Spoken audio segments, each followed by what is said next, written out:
성경 말씀은 사도 바울의 전도 설교죠. 사도 바울이 3차 전도 여행을 마치고 예루살렘에 돌아왔는데 유대인들이 막 소동을 일으키는 거예요. 그래서 로마 군인들한테 붙들려 가지고 그 영내로 들어가다가 그 층계를 올라가다가 유대인들을 상대로 전도 설교를 하는 장면입니다. 이거를 왜 전도 설교라고 이야기하느냐?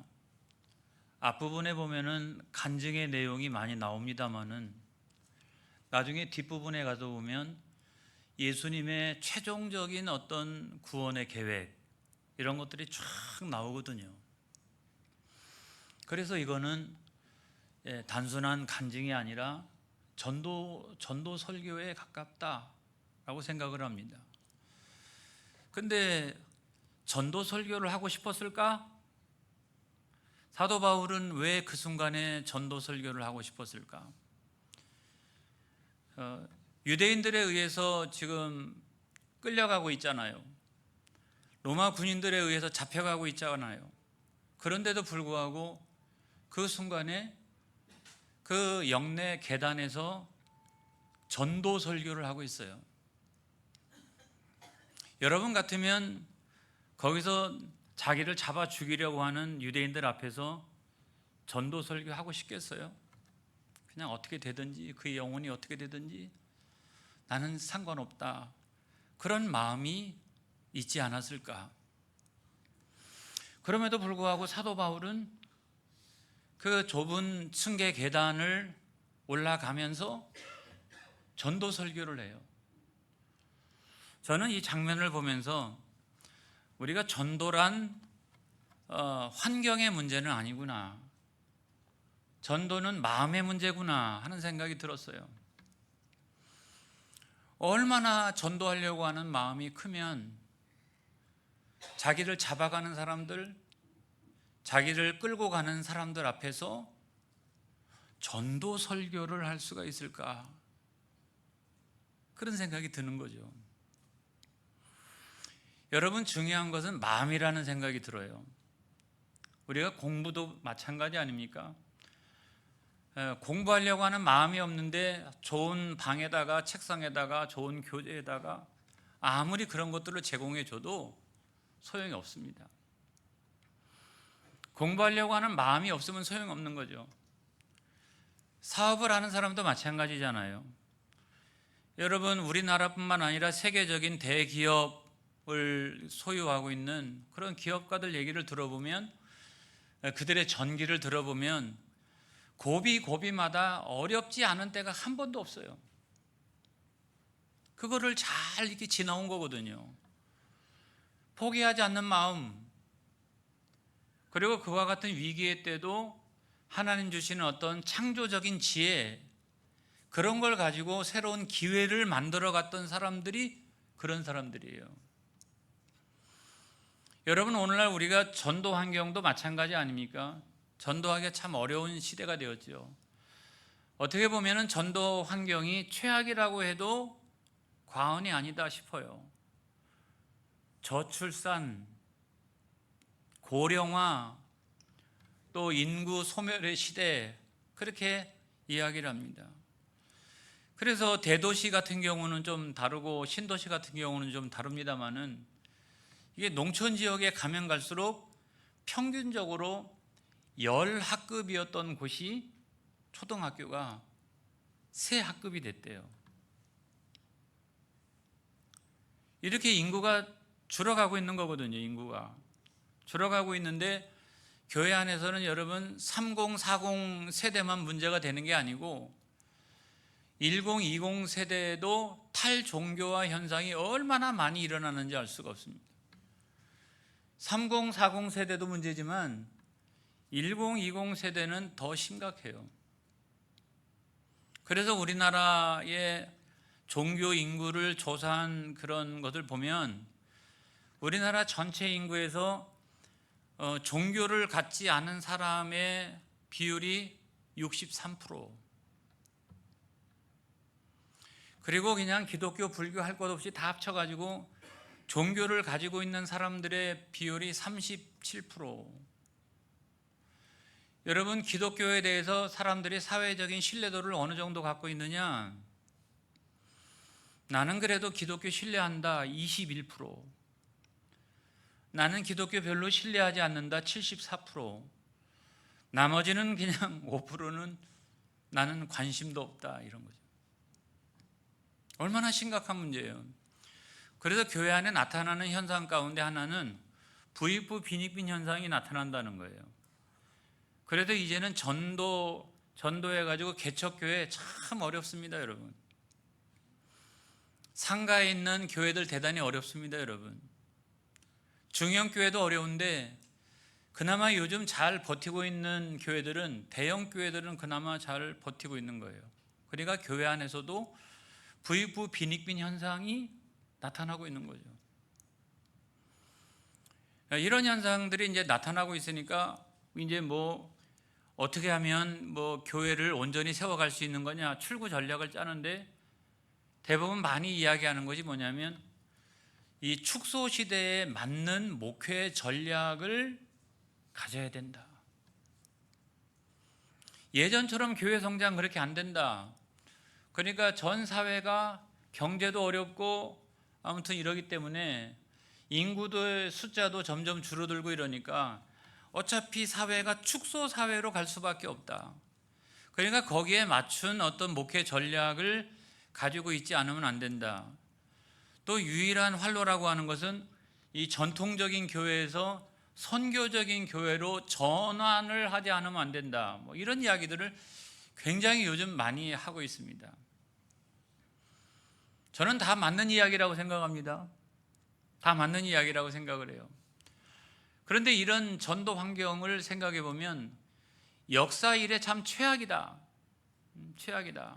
마치 사도 바울이요, 유대인들에 의해서 잡혀가고 로마 군인들에 의해서 끌려가면서 그 좁은 계단 위에 거기를 올라가는 그 심정과 같지 않은가, 그런 생각을 갖는데, 이런 전도 환경의 그 어려움보다 더 심각한 문제는 뭐냐면 우리들에게 있어서 전도하려고 하는 마음이라고 생각합니다. 사도 바울은 그런 최악의 환경 가운데서도 전도하려고 하는 마음을 가졌어요. 그렇죠? 당신은 왜 그래요? 당신은 왜 그래요? 지금 사람들 앞에 붙들려가고 끌려가는데 거기서도 전도하려고 하는 마음이 생깁니까? 왜 그럽니까 당신? 그렇게 이야기하면 사도 바울은 뭐라고 얘기할까요? 그래도 내가 이 영혼들 사랑하니까, 그래도 이 사람들이 구원받았으면 좋겠다, 그런 마음이 자기 마음속에 있기 때문에 그렇다, 이렇게 답변하지 않을까요? 그렇게 전도하려고 하는 마음이 이 최악의 전도 환경보다 훨씬 더 큰 거예요. 여러분, 오늘날도 한번, 아까 제가 한국 인구의 대비 종교인들의 조사를 했습니다마는 63%의 사람들이 비종교인이잖아요. 그나마 37%의 사람들 가운데도 거기 불교 빼고 유교 빼고 그 다음에 다 빼고 나면 37% 가운데 기독교인이 얼마나 될까요? 한 3분의 1 정도 된다라고 우리가 생각을 해도 아직도 주님을 알지 못하는 우리 전도 대상자들의 비율이 한국 전체 인구에서 75%가 넘는다. 80%가 넘는다. 오늘도 이 성전 문만 열고 나가면 오늘도 전도 대상자들이 얼마나 많이 있는지 알 수가 없다. 이 전도 대상자들이 그만큼 많다는 거예요. 한 거의 80% 정도에 육박을 한다라고 하는 사실이에요. 위기 아닙니까? 그런데도 불구하고 사도 바울은 전도하려고 하는 마음이 워낙 크니까 그 위기를 기회로 만들어가요. 이제 전도하려고 하는 마음이 그나마 없으면은 그 위기는 그냥 위기인 거야. 이거 추세인 거야. 이거 서구 봐봐, 다 안 되잖아, 어렵잖아, 국민소득 3만 불 넘어가면 다 안 되는 거야, 그때는 종교 잘 안 되는 거야. 여러분, 그렇게 이야기할 수가 있어요. 그리고 그거를 정당화시키고, 그런데 사도 바울은 그런 위기 상황에서도 그거를 기회로 만들어 갑니다, 여러분. 왜 그럴까요? 전도하려고 하는 마음이 훨씬 더 크니까. 영혼을 사랑하는 마음이 훨씬 더 크니까. 저들도 구원을 받았으면 좋겠다라고 하는 마음이 훨씬 더 크니까 그 위기를 기회로 만들어 가요, 여러분.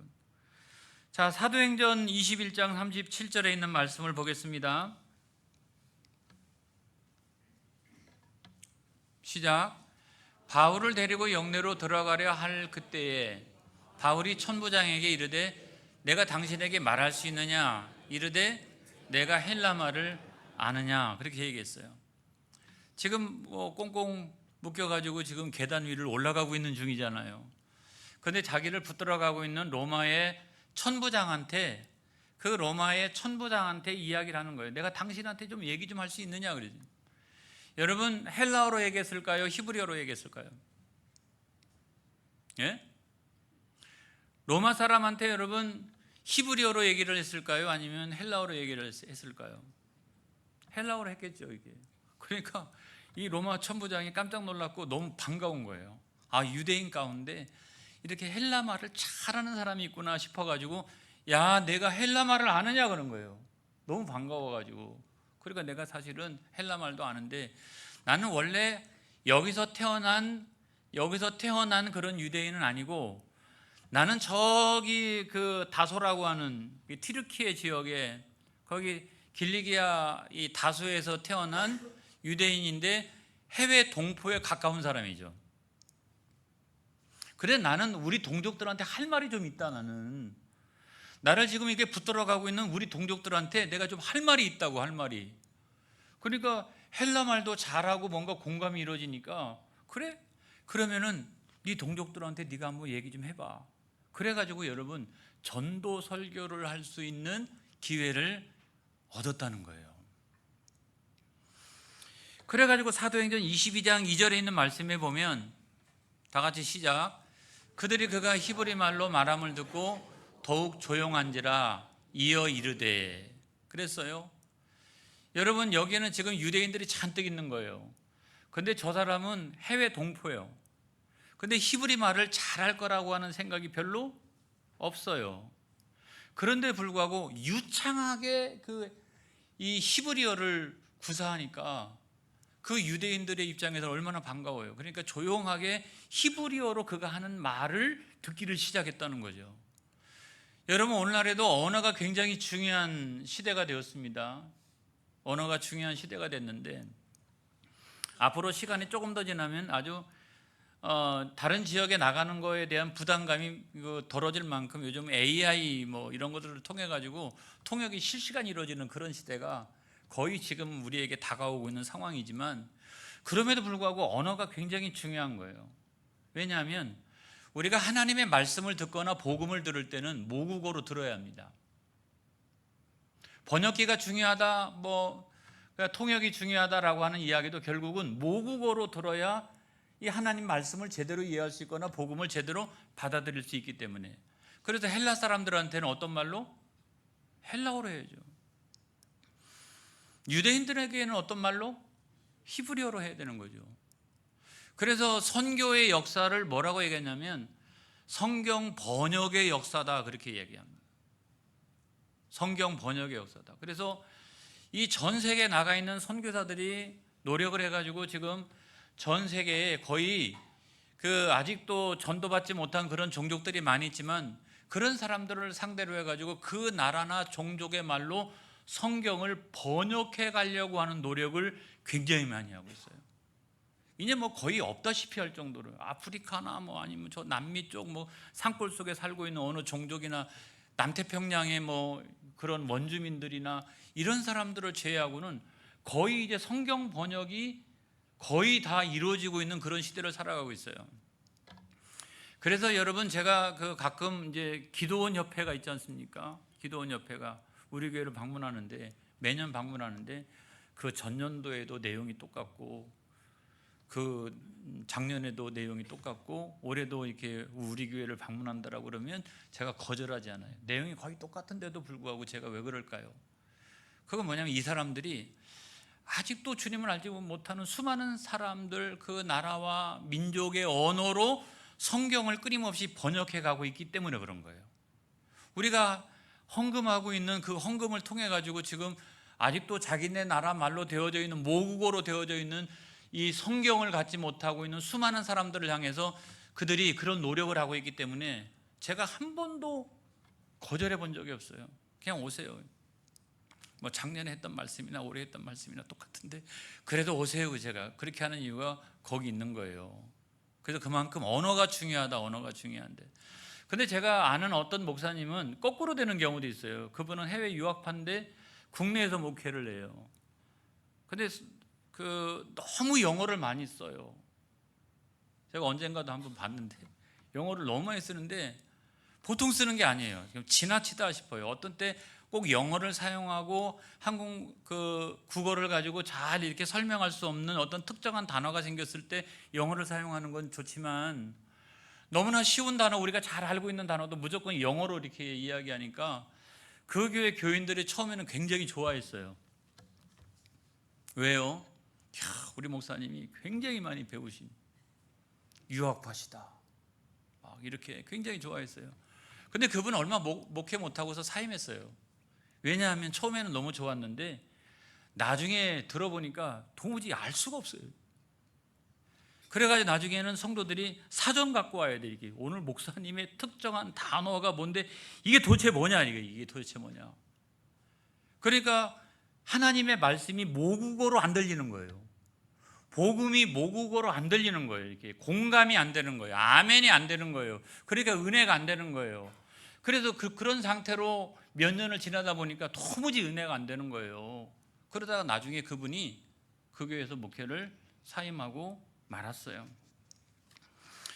여러분, 제가 드리려고 하는 말씀의 핵심은 어떤 거냐면 이런 거예요.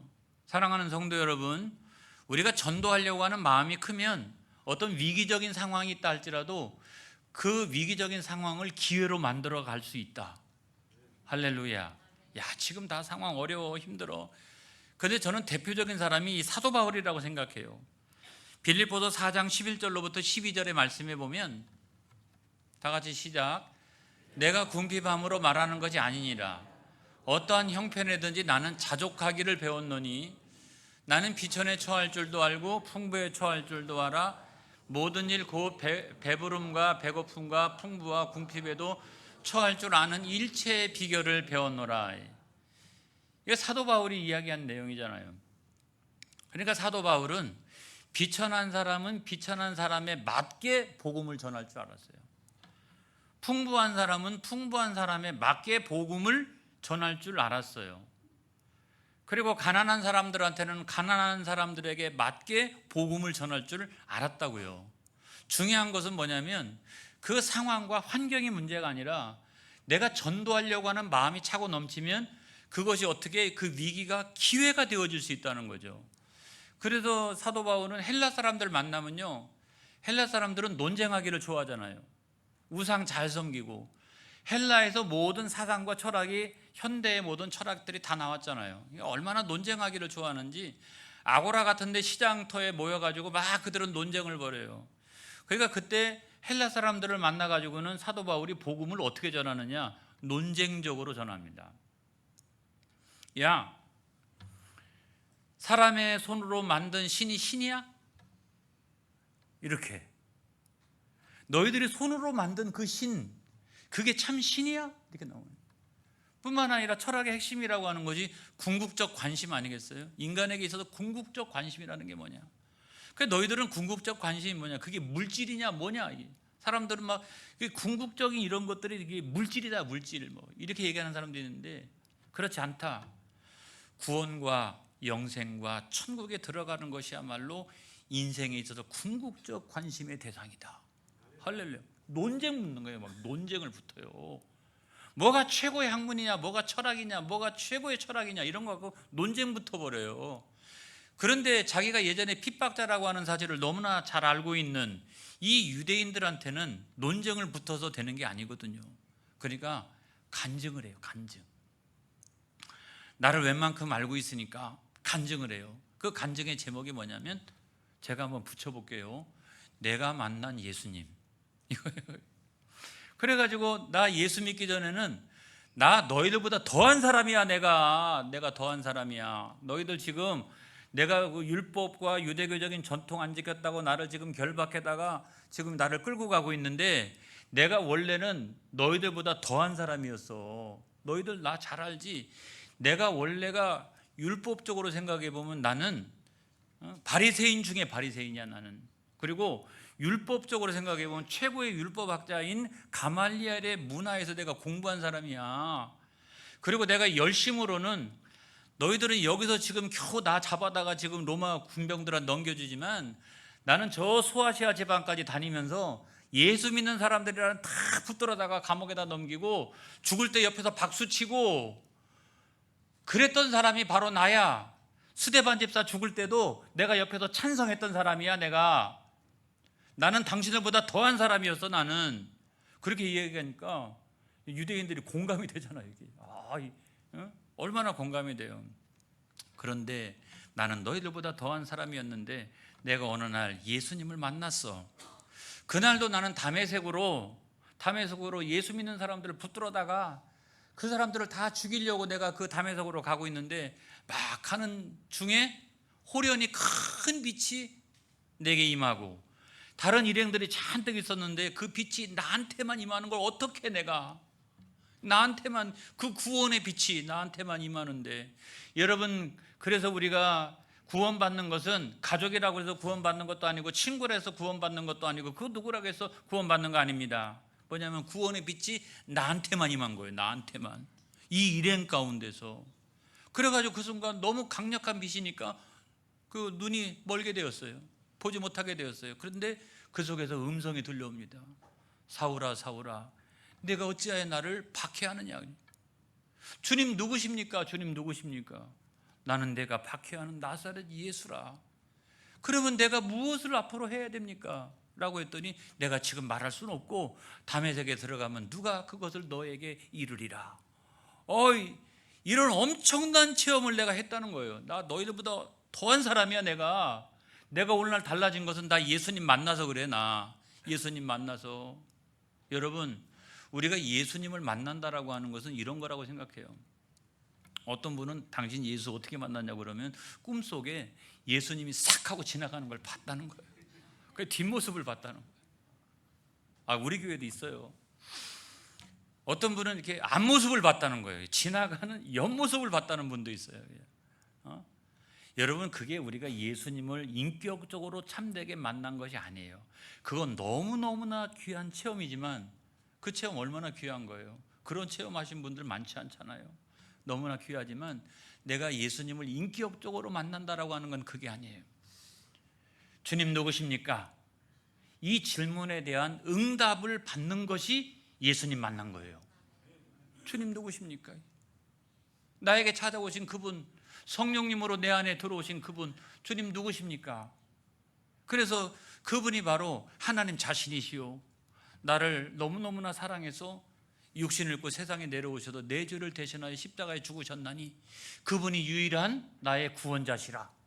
할렐루야. 그분은 하나님이시요 그분은 유일한 구원자시라. 여러분, 이렇게 내가 응답을 가지고 있는 것이 예수님을 진짜로 만난 사람입니다. 여러분, 그러고 난 다음에 우리는 두 번째 질문, 내가 무엇을 해야 하리까? 주님이 다른 사람보다 나에게 먼저 찾아오셔서 내가 구원받은 자녀가 됐다라고 하면 주님이 나에게 맡겨주실 어떤 일이 있을 거 아니겠어요? 첫 번째는 당신이 구원받는 거죠. 우리가 구원받는 거죠. 그리고 두 번째는 내가 평생 표대 삼고 살아가야 될 사명이 있기 때문에 나를 먼저 구원해 주신 줄로 믿습니다. 할렐루야. 내가 구원받는 것뿐만 아니라 내가 필생에 먼저 구원받아서 필생에 내가 표대 삼고 살아가야 될 어떤 사명이 있으니까 예수님이 나에게 다른 사람보다 먼저 찾아오시는 것을 여러분 믿으시기를 바랍니다.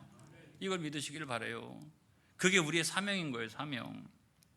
그래서 사도 바울은 사도행전 22장 14절로 15절에 있는 말씀에 보면 시작, 그가 또 이르되 우리 조상들의 하나님이 너를 택하여 너로 하여금 자기 뜻을 알게 하시며 그 의인을 보게 하시고 그 입에서 나오는 음성을 듣게 하셨으니 내가 그를 위하여 모든 사람 앞에서 내가 보고 들은 것의 증인이 되리라 그랬어요. 아나니아를 통해 가지고 내 사명이 무엇인지를 알게 되었어요. 내가 무엇을 하리까 그랬더니 아나니아 선지자를 통해서 말씀하는데, 네가 예수님에 대하여 보고 들은 것, 죽을 때까지 거기에 증인이 될 것이다, 그렇게 말씀하신 거예요. 할렐루야, 할렐루야. 여러분, 우리 모두가 다 직업도 다르고 살아가는 어떤 삶의 방식도 다르고 이렇습니다만은, 그러나 우리 모두에게 공통적인 사명이 있나니 그건 뭐냐면 예수님을 증거하는 거예요. 할렐루야. 그 증인으로 살아가는 것인 줄로 믿습니다.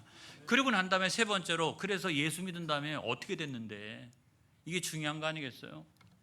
예수 믿고 난 다음에 어떻게 됐는데, 그것이 바로 오늘 본문입니다. 여러분, 사도행전 22장 21절에 있는 말씀에 보면, 시작. 나더러 또 이르시되 떠나가라, 내가 너를 멀리 이방인에게로 보내리라 하셨느니라. 주님이 나타나셔서 너는 내가 이방인의 사도로 삼을 거야 그랬어요. 그 다음에 사도행전 20장 24절에 보면 자기가 어떤 각오를 가지고 그 사명을 완수해 갔는지를 알 수 있는 대목이 나옵니다. 시작. 내가 달려갈 길과 주 예수께 받은 사명, 곧 하나님의 은혜의 복음을 증언하는 일을 마치려 하면은 나의 생명조차 조금도 귀한 것으로 여기지 아니하노라. 아멘, 할렐루야. 그래서 평생의 사도 바울은 이방인의 사도로 그 사명을 맡겨주셨기 때문에 그걸 위해서 자기가 순교할 때까지 그 길을 달려갔던 거예요. 사랑하는 성도 여러분, 내가 만난 예수님을 증거할 수 있어야 됩니다. 여러분, 할렐루야. 그래서 우리가 예수님의 증인으로 살아간다라고 하는 것은 세 가지를 잘하면 된다. 하나가 뭐냐면 이런 거예요. 마음의 준비가 있어야 된다. 마음의 준비가. 환경과 상황의 문제가 아니다. 아유, 시대 추세가 아니에요. 지금 전도하는 시대가 아니에요. 여러분, 그게 아니라 내가 사도 바울처럼 그 영혼을 불쌍히 여기는 마음, 그 영혼이 구원받기를 원하는 마음, 그 마음으로 하나님 충만케 하여 주옵소서. 내가 다른 거 몰라도 내가 무엇을 하든 내 마음속에 그 마음만큼은 충만하게 하여 주시옵소서. 여러분, 그것이 우리의 기도의 제목이 되어야 돼요. 그 다음에 두 번째로는 내가 가지고 있는 모든 은사와 달란트와 이런 걸 가지고 그 사명에 복무할 수 있어야 됩니다. 여러분, 사도 바울 생각해 볼까요? 그가 가지고 있는 언어적 능력을 가지고 복무하잖아요. 헬라어를 전혀 모르는 사람이었으면 사도 바울은 쓰임받기가 어려웠을 거예요. 히브리어는 능통한데 헬라어를 사용하지 못하는 사람이었다면 여러분 아마 그 전 세계 다니면서 이렇게 3차에 걸친 전도 여행 못했을 거예요. 그 다음에 두 번째로 유대인 만났을 때 그가 탁월한 율법에 대한 지식이 있었어요. 아주 율법에 대한 지식. 그 다음에 또 하나 중요한 거 있는데, 자기는 로마 시민권자예요. 어려움 당할 때마다 그래도 로마 시민권자였기 때문에 그 모든 과정을 지나서 마침내 로마에 갈 수 있었어요. 로마 시민권자가 아니었더라고 하면 아마 중간에 죽었을지도 몰라요. 근데 로마 시민권자였기 때문에 끝끝내 내 재판은 황제가 해야 된다라고 그래가지고 황제 앞에 서가지고 어떻게 복음 전했잖아요. 그러니까 우리가 이걸 생각해 보면 내가 가지고 있는 사회적인 지위 같은 거 있지 않습니까? 내가 가지고 있는 어떤 은사나 달란트 있지 않습니까? 내가 가지고 있는 명예 있지 않습니까? 여러분, 그거는 그 자체로서 목적이 있는 게 아니라 그 목적이 다른 데 있다는 거예요. 할렐루야. 그래서 여러분, 그 사명을 위해서 내가 가지고 있는 것들을 활용할 줄 알고 복무할 수 있는 여러분 되어주시기를 주의 이름으로 축복합니다. 그 다음에 세 번째로는 복음 전하기 어려우면 내가 만난 예수님 증거하면 된다. 내가 만난 예수님 증거하면 된다. 그리고 맨 마지막으로 나머지는 하나님께 맡기면 된다. 할렐루야. 층계에 서가지고 복음 전했는데 그러면 유대인들이 아멘, 잘못했습니다, 회개합니다 라고 해서 다 예수 믿겠습니다, 그렇게 했나요? 아니잖아요. 더 잡아 죽이려고 해가지고 로마까지 압송되잖아요. 그럼에도 불구하고 나중에 성경에 보면 나중에 이 유대인들도 돌아올 때가 있어요. 할렐루야. 이걸 생각해 보면 우리는 그저 어떻게 복음 전하는 예수님의 증인으로 살아나가는 이 마음으로 충만하기를 주의 이름으로 축복합니다. 성령 하나님께서 여러분 마음속에 기름 부어주시기를 원합니다. 할렐루야. 기도하겠습니다.